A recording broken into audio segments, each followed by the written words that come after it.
Have you ever just sat and done nothing? Nothing.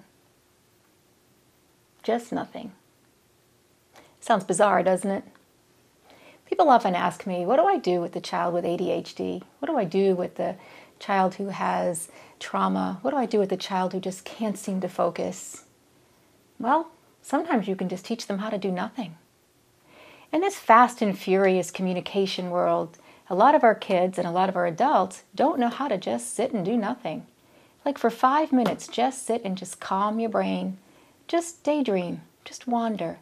Just let it do whatever it wants to do for the opportunity to be able to prepare to do something next.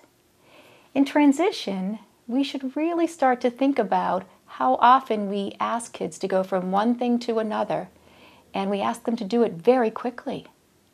And then when it's choice time or play time or downtime, and we say to them, hey guys, you got 5 minutes, go ahead and do whatever you want to do.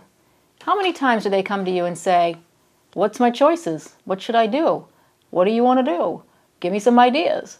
Because they don't know how to sit and do nothing.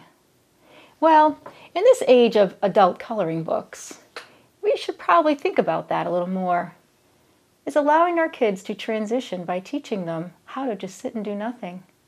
And for that child who has attentional issues or maybe has some traumatic background and they're always at a heightened sense of awareness, teaching them how to sit and calm and do nothing for a few minutes may help in getting them to focus better in class.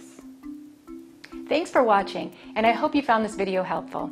If you did, make sure to like and subscribe so you never miss another video. I speak and consult on school behavior, and I love to help districts solve some of these problems. See you next time.